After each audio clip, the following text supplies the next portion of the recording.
What's up, guys? Welcome back to another episode of Retro Motorsports USA, and today with us we have a special car.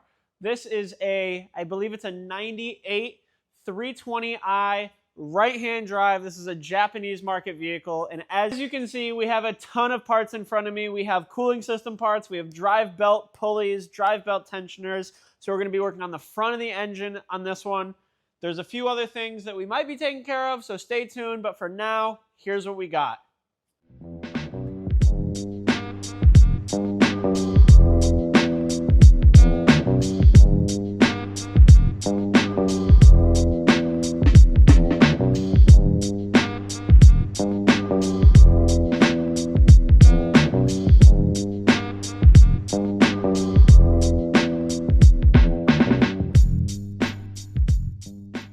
So as we dive in to Rafe's 320i, some of the first things we're going to be doing are going to be cooling system, drive belt accessory stuff, and I believe we're going to be diving into some bushings as well. Front lower control arm bushings, rear trailing arm bushings, and an oil change, just as good service, you know.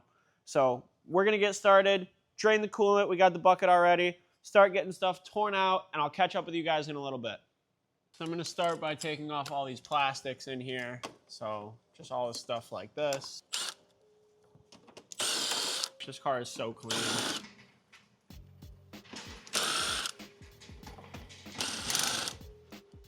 So now we can grab this, pull this out of our way.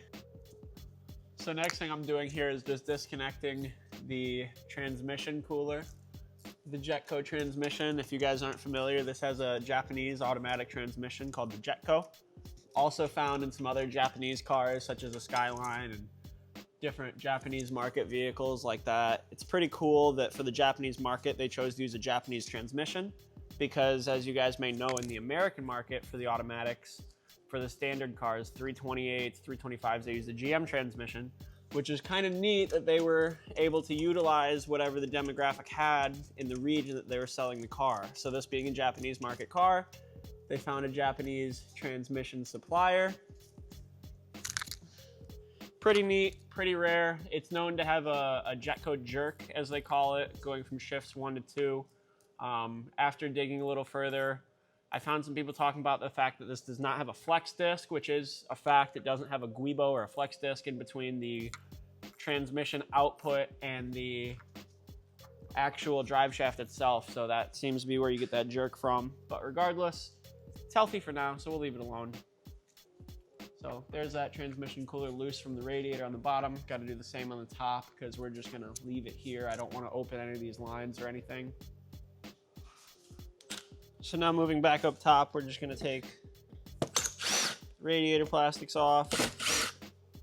I'll probably take the airbox out of the way and give us as much room as we can while we're working up here.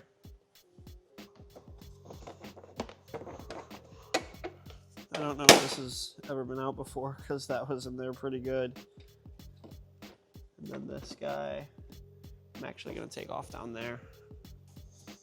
A little meticulous, but this way we don't break it, or it always breaks. So set that to the side. Now we can kind of see what's going on here. Here's 2 more trans cooler fasteners, so we'll get those off. Now our transmission cooler is completely free.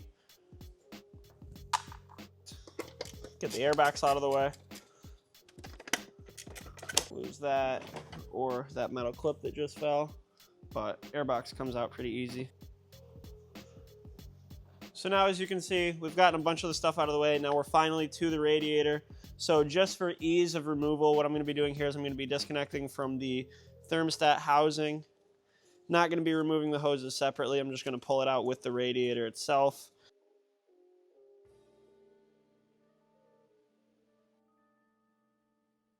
But yeah, now radiator's loose. We are going to have to take the clutch fan off as well, which we will not be putting back on. We have the Mishimoto electric fan for this. So just get that broken loose just like that. Now once she's broken loose, you can just spin it off. There we go. And actually, you can snake it out through here with the radiator in, but I don't see a reason to, so we'll just let that hang out in there, and then when we pull the whole assembly out, it'll come out with it. So now I was able to get at this hose clamp from the back, and since we drained the radiator, there's probably going to be some coolant left in there, so I'm going to scoop my bucket back a good bit, try to catch any coolant that's going to fall out of there. So if you finesse these the right way, you can actually unlock them and then push this through so that they can be reused. Most of the time they break, but this car is pretty nice and original and preserved, so that worked pretty well. Sweet. So now once we have that done, can shimmy this hose off back here, and there's the coolant mess that I was expecting. Seems like a lot of it's going in the bucket. Keep this with the rest of this so it doesn't spill. Now I can take these off of the thermostat housing. So it's on its way out, but this lower hose is kind of being a pain over here. Fern, you want to see if you can hold that hose like that? Then we can pull the rest of it out. And there it is, the entire radiator assembly. Fans hanging out in here. We didn't have to go for this clamp because we went for this one. And that's the entire radiator assembly taken out. So now we're going to keep going. We're going to do some belt drive stuff, and then we'll start reassembling. So next, we're going to get these belts off, and then we'll go for water pump, thermostat, all the belt pulleys and everything that we're replacing, and we'll tear everything completely down before we start reassembling. So pop these caps. I don't even think we need to pop that one. And then this tensioner cap here as well. You want to make sure those get back on so that a bunch of debris doesn't get inside your pulley. And I believe these should be a T50. We're going to start with the AC first. Yep, T50. So that's our AC belt. Throw that to the side. And then our main drive belt. Is this not a T50? Oh, that's a bolt head. God bless. Usually the T50s get stripped out, so I love to see a bolt head there. 16 maybe? Ooh, first try. 16 millimeter.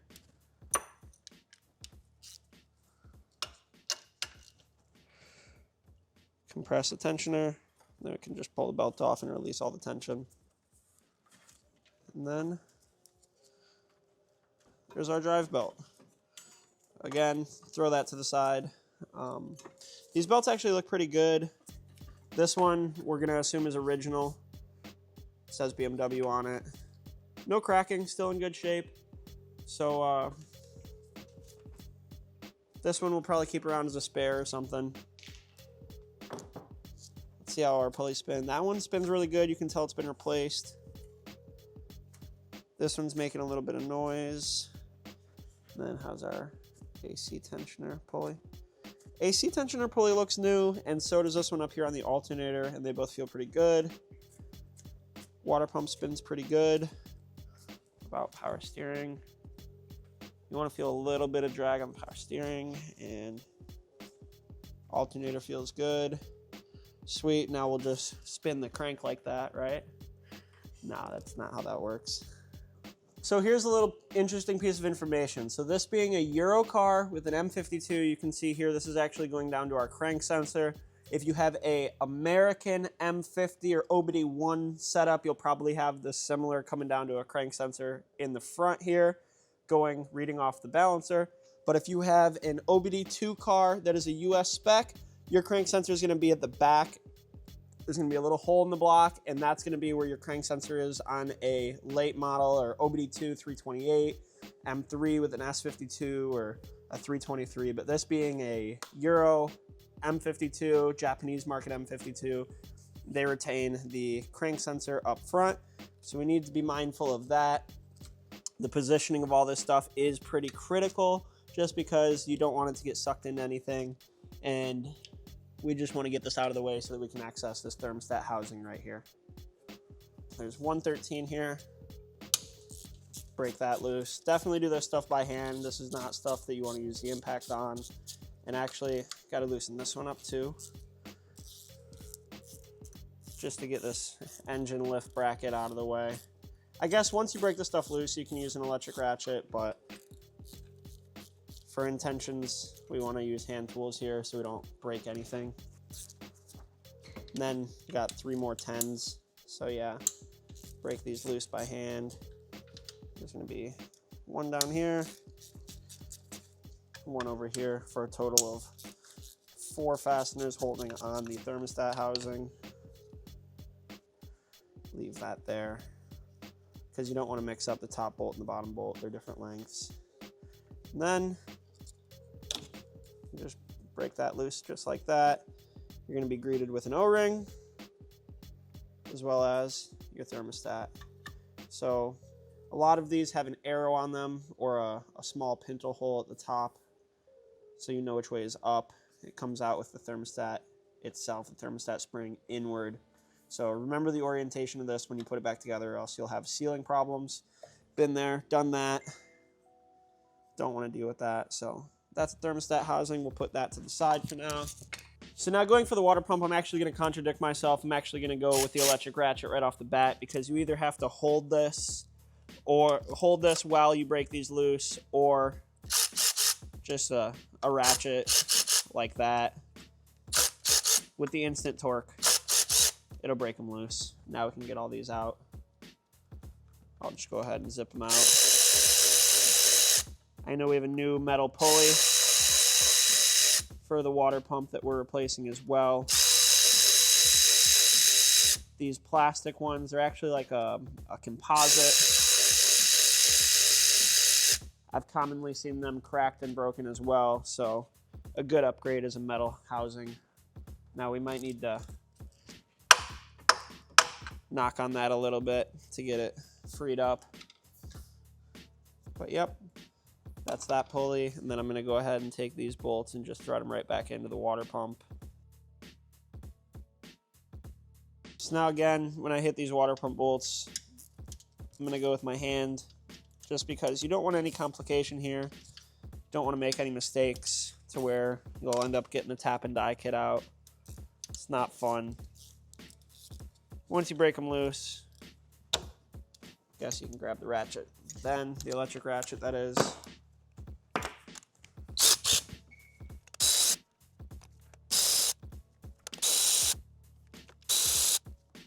Now, sometimes these will just pull right off. Yeah, this one's just going to come right off. Sometimes you'll have a problem.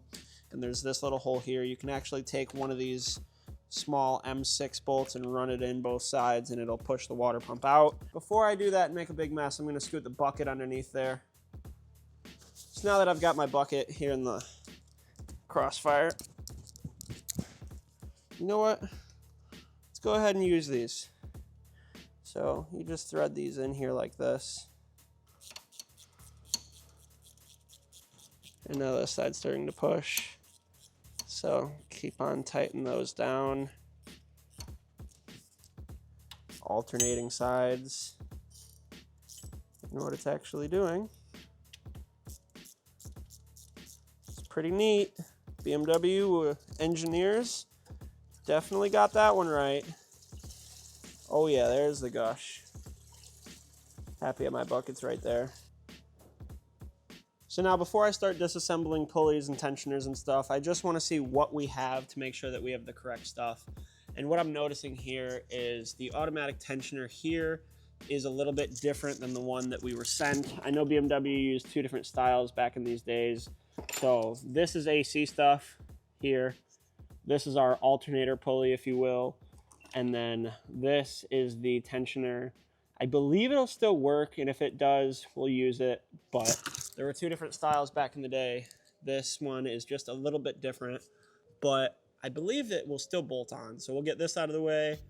We'll take this off, and if it still fits, we'll use it. If not, we'll replace the pulley on this tensioner, and then we'll keep this tensioner. So now back to our T50 here for the AC tensioner. And rather than tightening it, I'm just going to be breaking it loose. How long is this bolt? There it is. So now, you make sure you keep it in the same orientation. I'm going to be using the electric ratchet.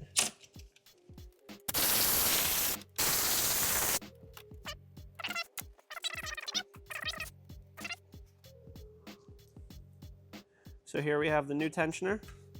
Remember, keep our bolts in place, keep track of which way it went. Get this right back installed.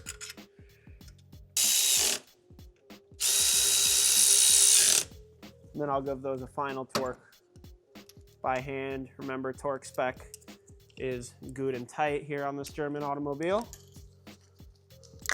Pop that cap off. We'll slide it down and put it back on. Or get this threaded in by hand first, of course.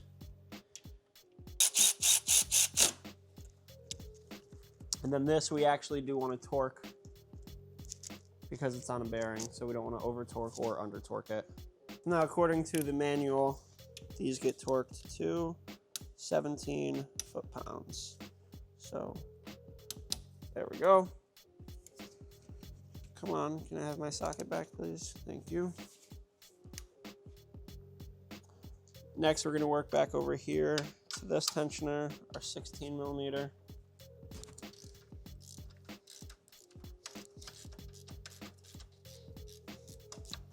There we go. Set that up there. And now we can get to the two 13 mils holding the actual tensioner in place. Pulley off, is that also a 16? Yes. We'll break that loose with this.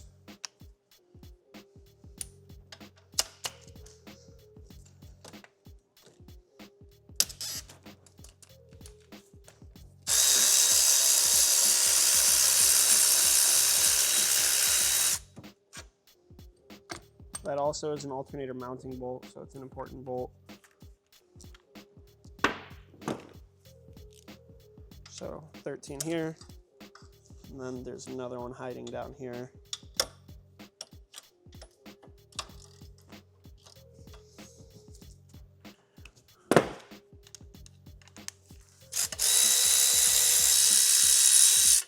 Just in case they're different lengths or anything, which, let's see. No, they're the same lengths. So now that everything's at its disassembled state, I am gonna go through here and just clean some of this up before we put it back together. The AC, tensioner, and pulley that I already did, those aren't gonna affect anything. But before I start putting new parts over here, I'm just gonna clean up some of this gunk and oil and stuff, just because, you know, you should always clean up after yourself, right? So now it's just a little bit of brake clean, a rag, and a brass brush. We're gonna go ahead and clean this up a little.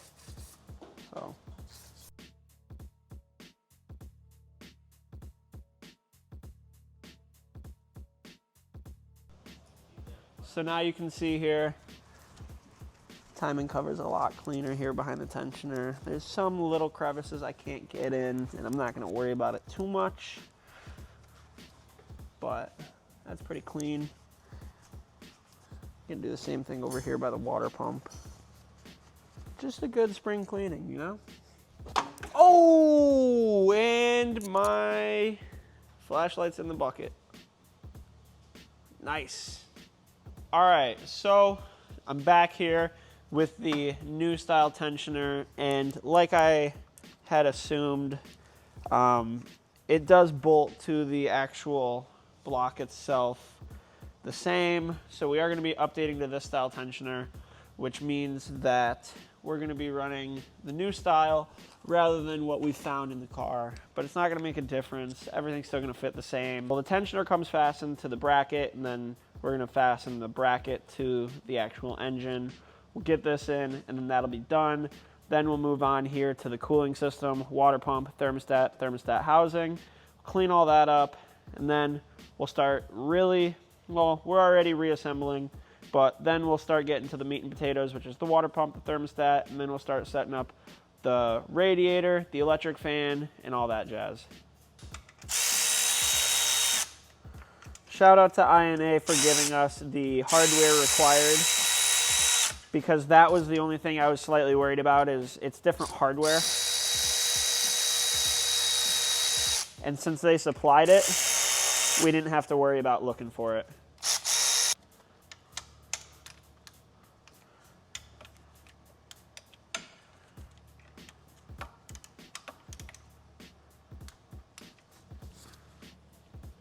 Now that we got the tension and the housing locked down, back to the T50 tensioner here.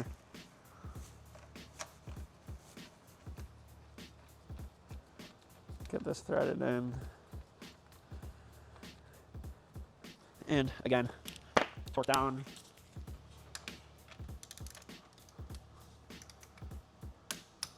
Done. All right, so now our tensioner's done. The next thing I'm gonna do is I'm gonna start cleaning up the sealing surfaces here. I'm gonna get a razor blade and a little tiny abrasive pad disc. Clean this up, make sure our mating surface is nice and clean. So now with just a little 3M brush here, you can clean this up. It's really nice on aluminum.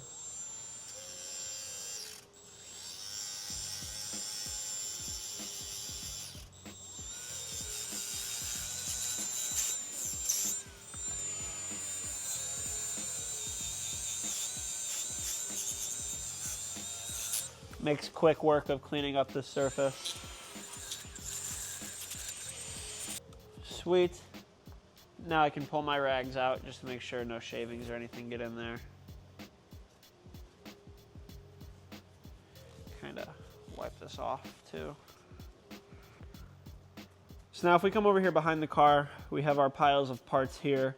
We have our Mishimoto radiator, fan controller, some hoses, but right now what we're worried about, here we have our metal propeller water pump here. That's gonna be the ticket. And here's the O-ring here. So we're gonna wanna lube up this O-ring so it doesn't roll over when it goes in. Never wanna put those in dry. Maybe just a little bit of motor oil or some assembly lube or something to get that in. But yeah, metal propeller here is the big thing. And then we have a metal water pump pulley, which is a great upgrade too. So yeah, let's go get those over there, get them prepped, and we'll get them thrown in. Our water pump pulley came with some new hardware, so we'll be sure to use that for mounting to the actual water pump itself. But for mounting the water pump to the actual engine here, we're gonna be using the nuts that came off of it. So it's gonna be these guys. So I'm gonna clean them up a little bit. We're gonna lube that O-ring here, and then we'll get that installed. Using just a tiny bit of assembly lube here, lube up this O-ring so that it slides in good to the timing cover. We don't want this O-ring to have any problems sealing now or in the future, so that's going to ensure that it slides in and seals nicely. Keep it lubricated. Yep, and then we want to identify which way is up. So it'll only go in one way, I believe. Regardless, you can tell that the dimple here and the dimple here on the top, and then this is facing the bottom. Now let's get this water pump thrown in. Make sure we go in straight, and then make sure it goes in nice and flush. There we go. And now we can start putting our nuts on. And when we tighten these nuts down, we're going to be tightening them in a crisscross pattern. So we have here 89 inch-pounds. That's all you torque these to. So remember, we're going to tighten them in kind of a crisscross pattern.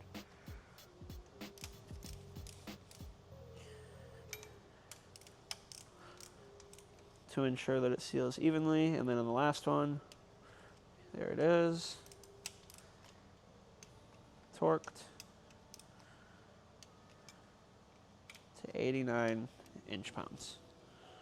Same for the pulley to the actual pump itself. So now the pulley, it's actually not a square bolt pattern here, it's a rectangle. So make sure you get that put on right. Once you get one started, the rest will just line up.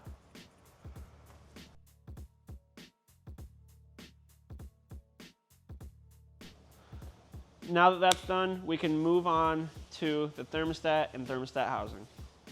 So now here we have thermostat housing as well as our new thermostat. I got the O-ring here lubed up with some grease. Now you can see the arrow right there, so that's gonna go up, and then we can turn this around and get it over here on the car. So now I have all my hardware here, and I'm ready to throw this on. Got everything close by. Got our bracket there.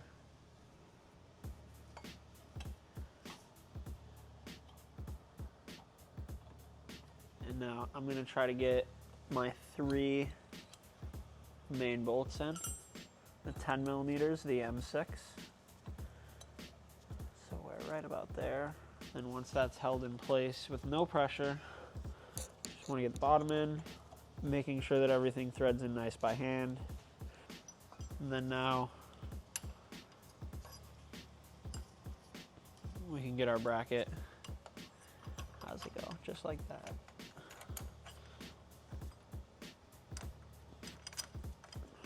So I don't really care about the top bolt because it's not sealing anything, but the bottom bolt I do care about. So now I'm gonna get all of the mounting bolts snugged down before we torque them down. So just barely any torque on them at all.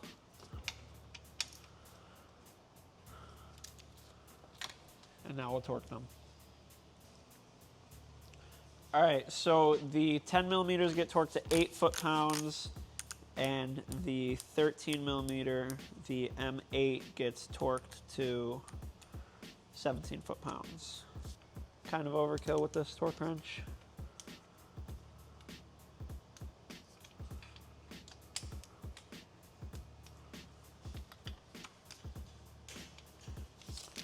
And then 17 foot-pounds on the M8s, the 13 millimeter.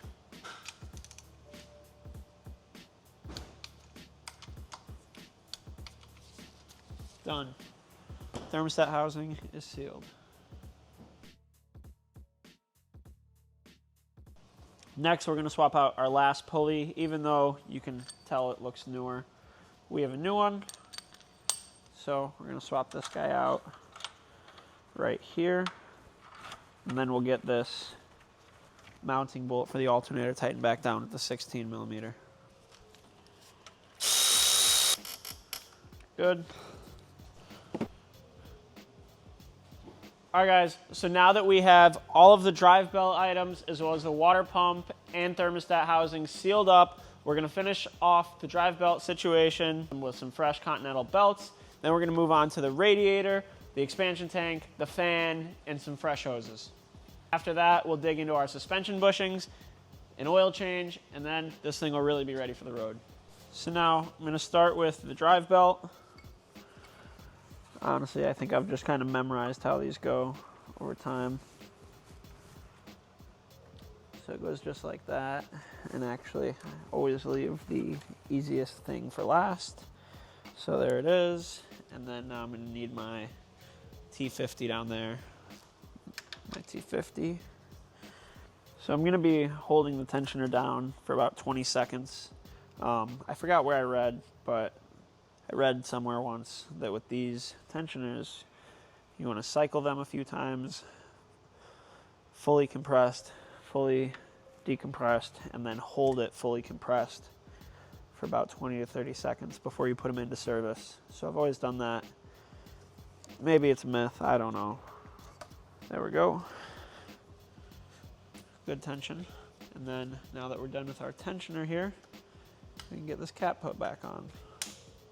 So now we got the AC belt on. Easiest belt routing in the world. You really can't mess that one up. So now over here with the Mishimoto radiator, there is a number of things that you're gonna wanna be mindful of before you get ready to put it in. One, what kind of temp sensor are you gonna run? I believe we have this adapter and we're running the electric fan, so that'll come in here when we're ready to put it in. But to get it in the car, we'll definitely need these mounts. And since I don't like to put anything in dirty or dusty, I gotta clean these up. And then they'll go right here and here on the bottom of the radiator. Then we'll be able to get the fan attached and, well, it goes on the other side. But we'll be able to get the fan attached and then the expansion tank mounted to that, our hoses, everything assembled outside of the car. Then when we drop it in, just about as easy as we took the old one out, we'll put the new one in. So now that we have the radiator assembly, fan, expansion tank, and hoses all mounted, I'm gonna get them thrown in the car.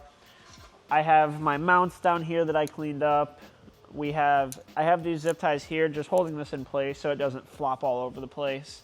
I'll probably keep them on there just to keep this in place, because on the factory setup, this runs through the fan shroud, which we don't have anymore. So just to keep this secured to the actual shroud, which is just this framing here now for the electric fan, I'll probably keep those zip ties there. And this is gonna go to the side of the engine. And these are still loose, still not set on our positioning there, but this way we can get it all in the car in one piece, hook some stuff up, and then we should be good. It's gonna go the other way. Kind of pick this up goofy.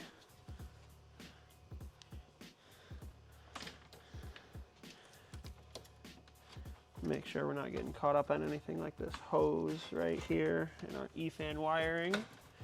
And then, yeah, we're getting caught up over here again. There we go. I believe we're sitting on the mounts. So now I can drop this that direction where it's gonna go, this. So I'm gonna switch this around. Just, you know, make all the small adjustments now. That slides right on because it's greased. And then, yeah, I knew this lower hose was gonna be a pain. It was a pain on the way out, and it's always a pain on the way in. Gonna clock my hose clamps, get them to where I like them. Easy to access. If someone were to have to service something down the line, we don't want our hose clamps to be clocked in a direction that the next guy is not fond of. Because I've been that guy. So, cool. We're just gonna connect all this stuff and then I'll be right back with you.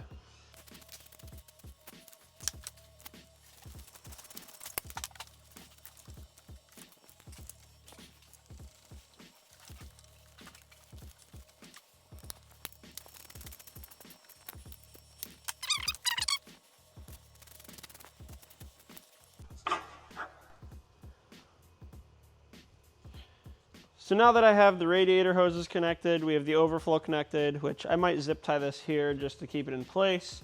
I have the trans cooler bolted on here to the radiator up top. We still have to bolt it down below. So the last thing that I have to do up here is this clamp, this hose, right down in here. So I'm gonna feed this in and then we'll get it back into these zip tie-like mounting clamps on the frame rail.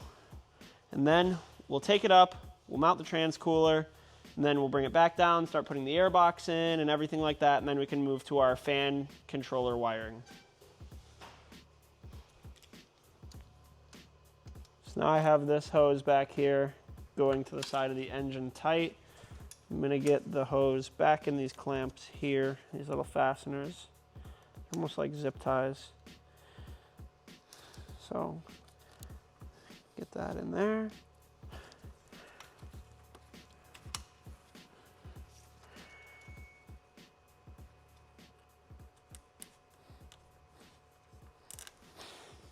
Boom.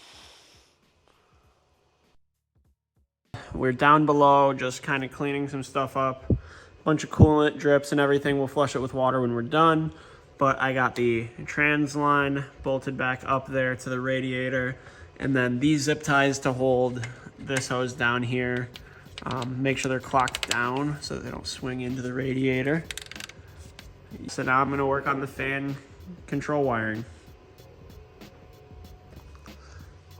So before we go to the fan controller, this one that Mishimoto supplies, we usually make our own, but this one came with the kit, so we'll see what we think of it. Might make some modifications, we'll see. But I'm gonna get all of this stuff over here, you know, just all this random plastic jazz put back on because we don't need it off over here anymore. So now with the cooling system wrapped up, we're gonna move into the front lower control arm bushings. Let me show you how much play these have. Let me grab a pry bar real quick. So come on in over here. Let me put the light in a decent spot. So when you hit the brakes, you'll feel a jolt and you'll see it in the steering wheel. What that is, it's this lower control arm bushing. I mean, that's completely destroyed. Even though the rubber's still intact, that's completely worn out. You can see it on both sides. The factory bushings, they really just don't last too long. I mean, that side almost seems worse. So imagine that going down the road, you're gonna get uneven tire wear, a jerk in the steering wheel when you hit the brakes hard. It's just not good. So we always keep these AKG bushings in stock. They're a great upgrade. We love AKG. Shout out to AKG. They don't even pay me to say this stuff. I've just been using them for years. So we try to keep the stuff in stock so that when a car like this rolls in, planning on just a cooling system, we can say, hey, this, no good, this will make it better. So I'm gonna go ahead and drop the control arms, the lollipop brackets, and then punch these out, punch these in. It's super quick, super easy, and it's a great upgrade that you're gonna feel when you drive the car. After we get that done, we're gonna move to the rear end where we're gonna be doing the rear trailing arm bushings. Same thing, you wanna limit movement in the rear end. The rubber is just not gonna last for a car that gets any sort of spirited driving, let alone 25, 27 years old at this point is the age of these cars. So AKG has the solution.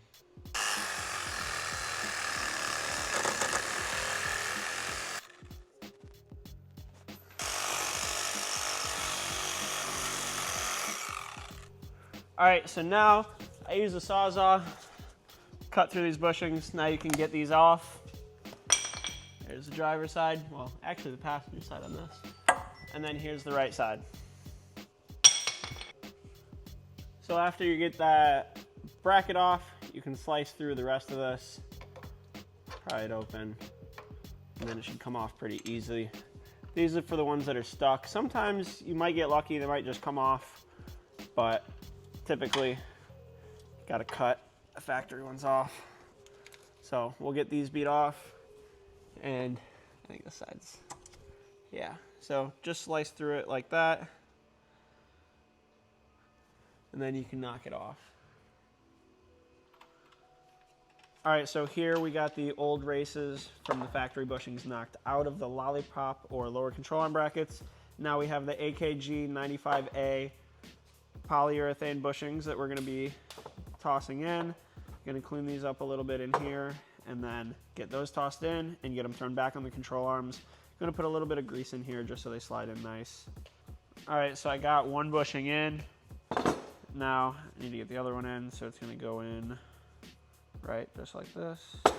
Cool.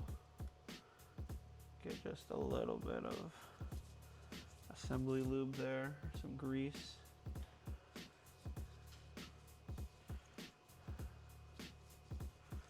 And then line it up straight and get precision tool. Good. Now we're gonna throw it in here.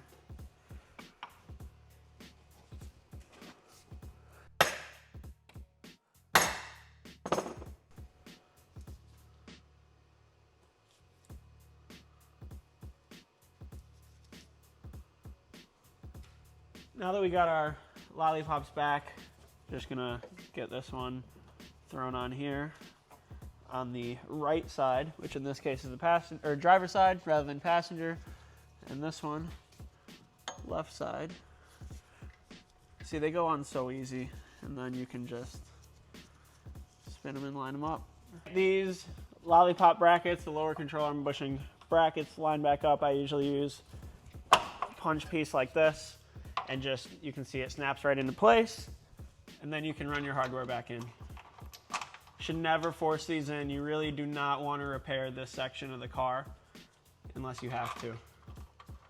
It's a pretty big pain, so don't strip these. Make sure they go in nice by hand.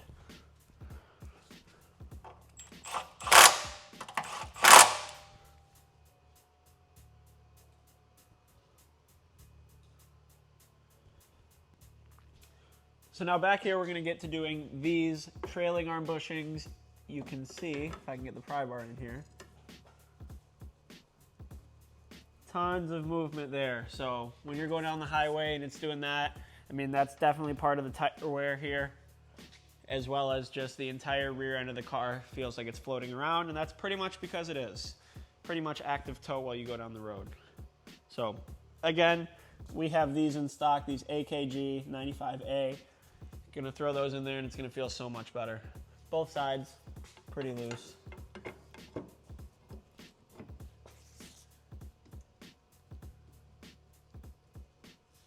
So I'm going to start here by taking off the rear wheels. Certainly not an E36 wheel that you see every day. I don't think I've ever seen these in America. Oh, wheel lock key. Hope we have that. So of course here in the trunk we have the toolkit with the Japanese sticker on it, pretty cool. And we have a full toolkit besides a tow hook and a wheel lock key.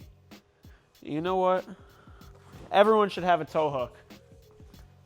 So I'm actually gonna gift Rafe, I'm actually gonna gift him one and just slide it in here because God forbid you ever need it and you don't have it.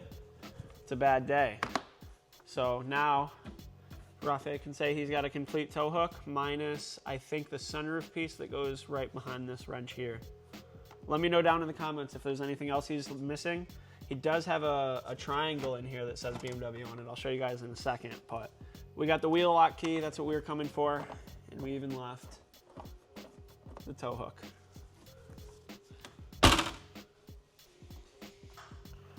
Check this out.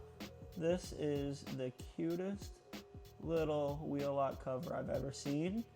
And if you look in there, it's actually got a BMW part number down there. We got the wheel lock key. Yes.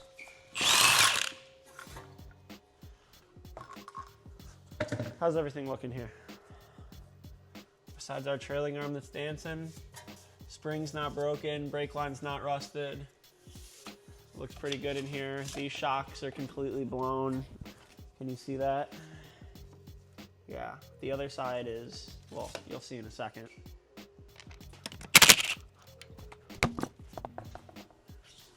Very light wheels. Sick. But yeah, check this one out. So definitely need some coilovers or some shocks or something. What's going on here? Why is this bronze? Is that all? That all might be anti-seize that somebody put on this hub. They went a little crazy with. All right. That'll ruin some clothes real quick. But we're gonna be going for the trailing arm brackets here. So now I always break these loose by hand just because force of habit. I've had them break with an impact, so if it's gonna break, I wanna feel it and get the chance to do something about it.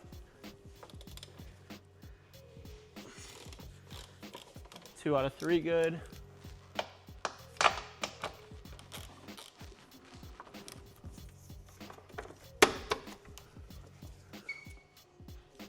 All right, 3 out of 3 broke loose, no problem. We'll zip them out the rest of the way with an impact. Let's go do the other side. Fortunately, this E36 is very clean, very, very minimal rust on it. So not only is it cool because it's from, you know, a Japanese market, but it's also just a good, clean car.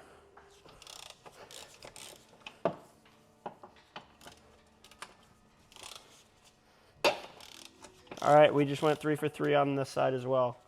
So we'll zip those out, we'll get the brackets down, and then we'll take the brackets off the trailing arms. Another thing that you don't want to forget about before you drop the trailing arm is you want to take these 2 10 mils off here at the trailing arm so that you're not going to be hanging the whole trailing arm on these brake hoses here. So take 2 seconds to order brake hose.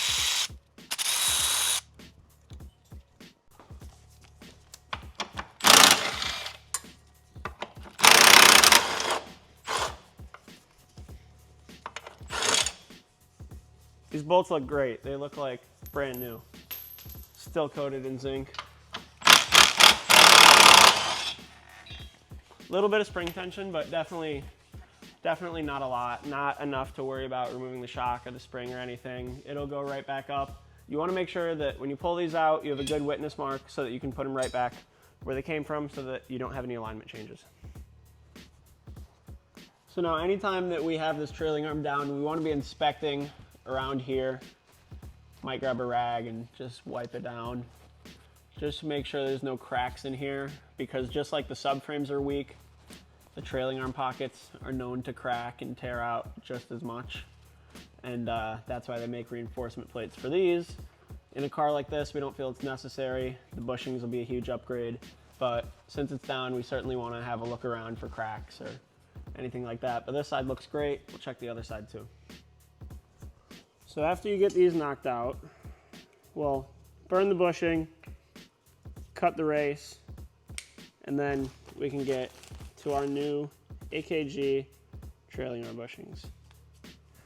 So these, I'm gonna grease them just like I did the front, and then they're literally just gonna slide right in here. Bit of grease, just assembly lube on these. Got this cleaned out. Now, literally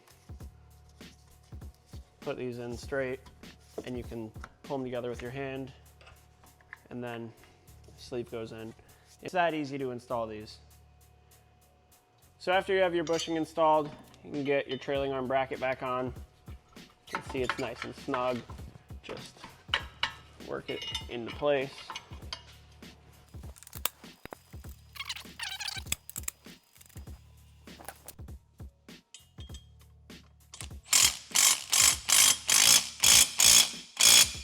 Done.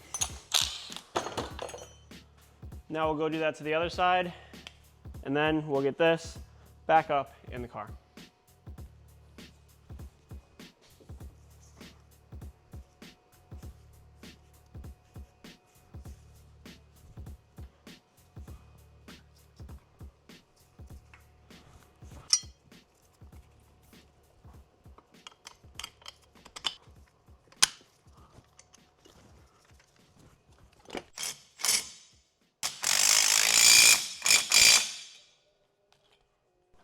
So now I'm just getting all these snugged up by hand so that I can take my pole jack out, and we'll set the alignment back to those witness marks in a bit.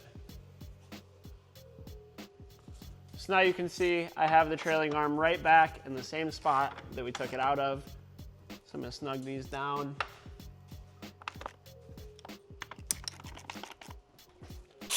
So now that I got my trailing arms back in, both sides, I'm gonna go ahead and put these 10 mils back on the trailing arms that hold the brake hoses.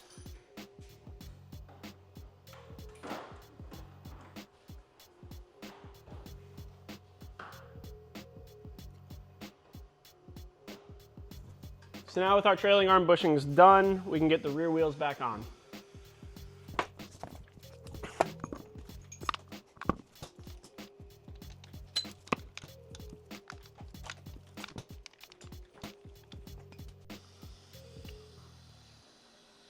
To make sure that we put the wheel lock back in the toolkit,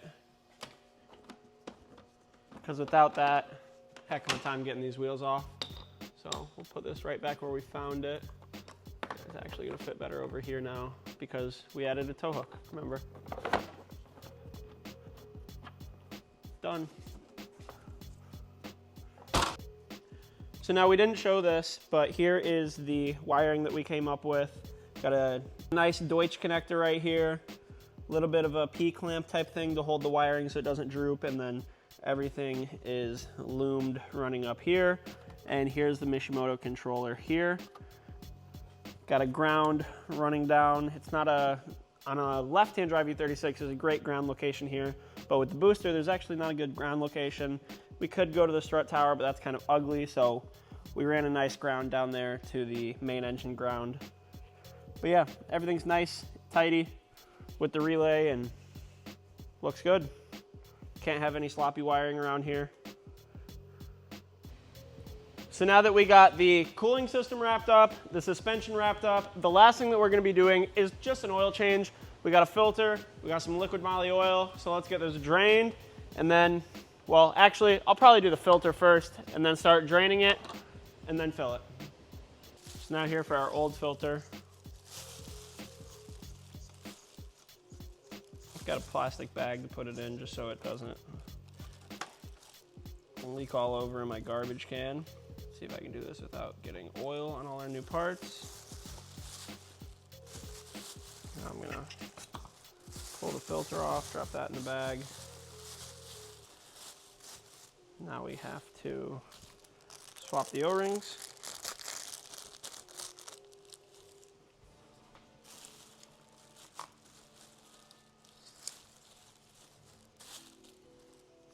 Make sure to lube this one up.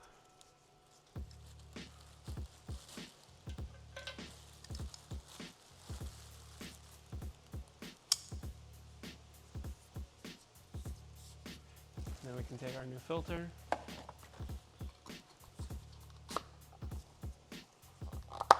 Make sure it's fully seated there. And now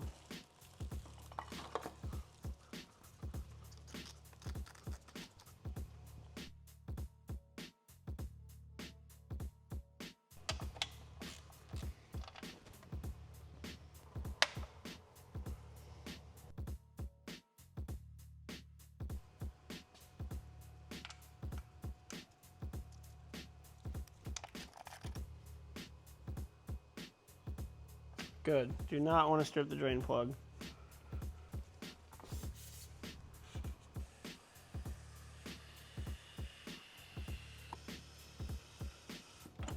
So we got just under 7 quarts here of this liquid moly 5W40. Love the liquid moly stuff as always, but we're gonna get this thrown in the car. I actually had to look it up to make sure that the right-hand drive E36s had the same oil capacity, and they do, just under 7 quarts.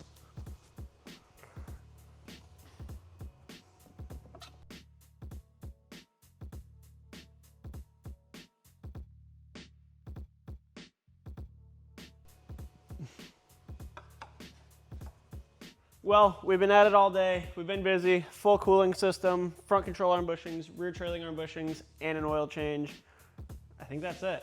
We still have some plastics to put on up top and down below, but I want to get the coolant bled, verify no leaks, and I don't want to prohibit anything that's going to let us see a leak or spot a leak. So I'm going to leave that stuff off for now, start running it, get it bled, then take it for a drive, then we'll bring it back, put all the plastics on, and then that's done. Nothing too crazy here today, but really solid basic maintenance. It's on a special car, it being, you know, a Japanese market car, right-hand drive. Pretty neat, but this maintenance applies to any E36 chassis.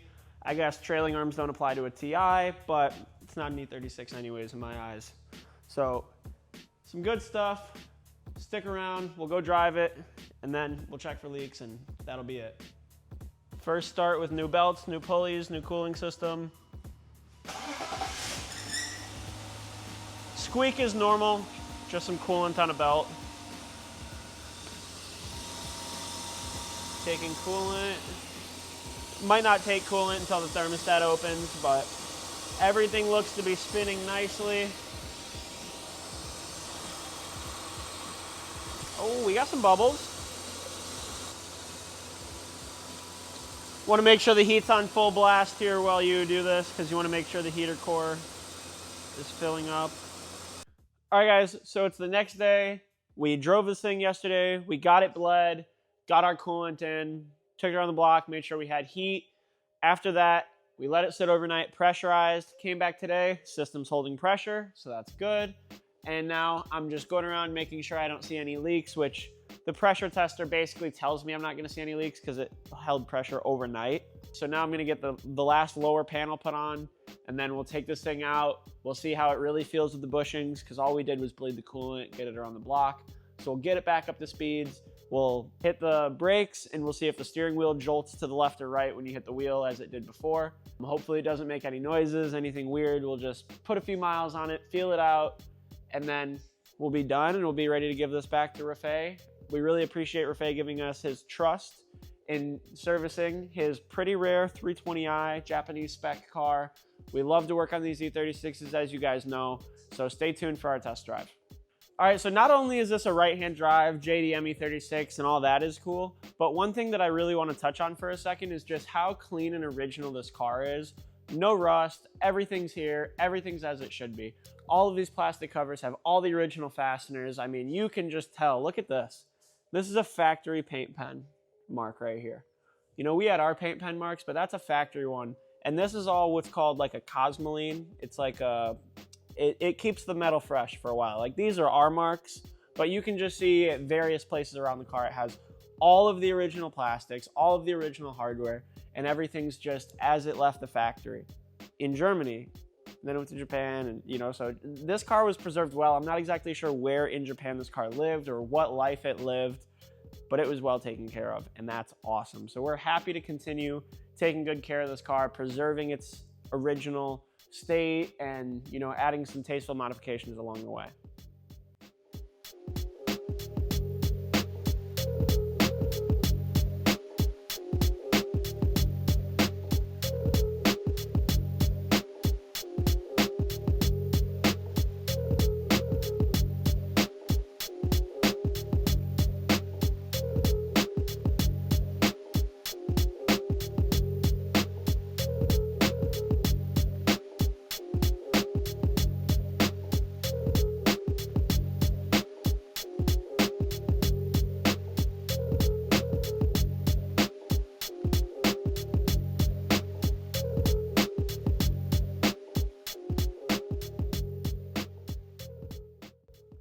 All right, so just as a cherry on top, one little thing that goes a long way that we wanted to take care of for Rafe when he brought his car in for service is his hood struts. One was completely bent, the other one didn't work at all. They were a mess, and it's really annoying when you have to hold your hood up with a prop or a clamp or something. So I had these used laying around, so I threw those on for him. Not gonna charge him anything for them, just a nice little cherry on top gesture, if you will. So now that we're done with the car, we're gonna take it out for a ride and see how she feels.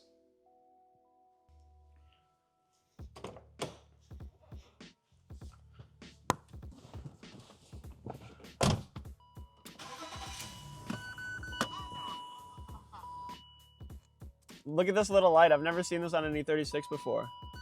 That one right there. Somebody tell me what that is. We might have to look it up. But yeah, I made sure to reset the oil change reminder, of course.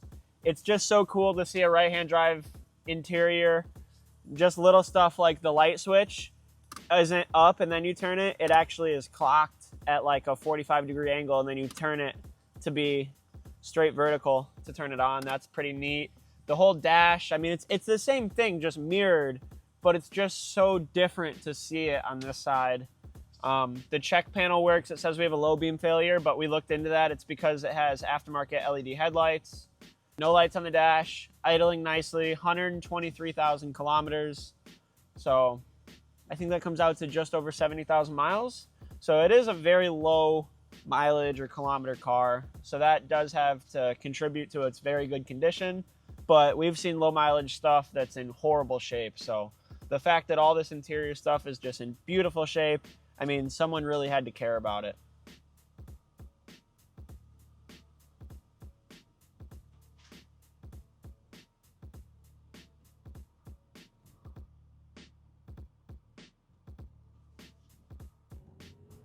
All right, so it drives really nice and smooth. Still got hot heat, but it's a hot summer day, so I'm actually gonna switch this from heat back to ice cubes. It was blowing cold the other day, so it should still blow cold. It's just such a nice, oh, there's that Jatco jerk right there. It just drives so nice though. Even with that Jatco jerk, I mean, the wind noise is very minimal. All the seals are good. So it's just a good car. Still 27 years later. These are really, when they're in good shape, they're just such good cars. And it drives like it's brand new. So before, when we had the worn trailing arm bushings and the worn lower control arm bushings, this thing was all over the road. It's still stock suspension and the shocks are pretty blown. So it's still a little loose for sure, but the rear end's not just walking around anywhere it wants to. And before, when we'd apply the brakes, you know, harshly, we would see a huge jerk in the wheel and a shimmy, kind of when slowing down, the steering wheel would bounce around. Now, steady, stops in a straight line, pretty good. So it's still, like I said, it's still stock suspension. The shocks are still blown, but I know Rafe has plans to do some nice coilovers in the future. So we're excited for that. And that'll really be when this car feels nice and tight. But for now, still loosey-goosey. But like I said, with these new bushings, the AKG bushings, holding the car tighter to the road, feels a lot better. These roads, man, I can't get enough of these roads. And no matter what car I'm in, We're blessed to have a beautiful test track out here. I mean, test route.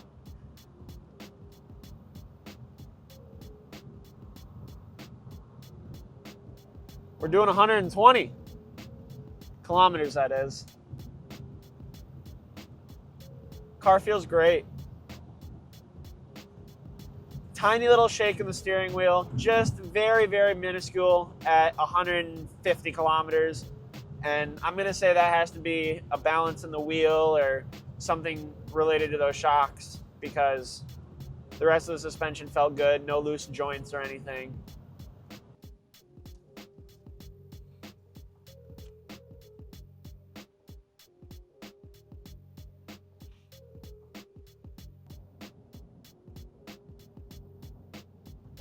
So check this out. I found this in the glove box.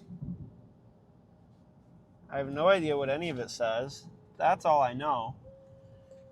But a lot of this is filled out. Pretty neat. Yamaguchi, Japan. Stamped. Super cool. Someone tell me what this is. It seems to be service records. But it's only like 2.5, 3 pages. No, it's like 5 pages. It's not much though. Super neat.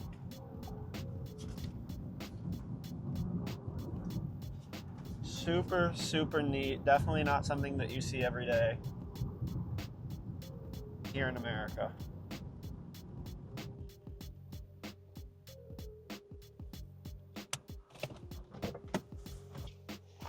All right, guys. Well, that's all for this one. Thank you guys so much for tuning in. If you guys like videos like this, make sure to tune into some of our other content. You can find us anywhere you get your social media at Retro Motorsports USA. Check us out on Facebook, YouTube, Instagram, TikTok, eBay. We have items for sale on eBay, so go check them out. And if you need any E30, E36, or similar BMW parts, contact us today. Thanks, guys. I'll see you in the next one.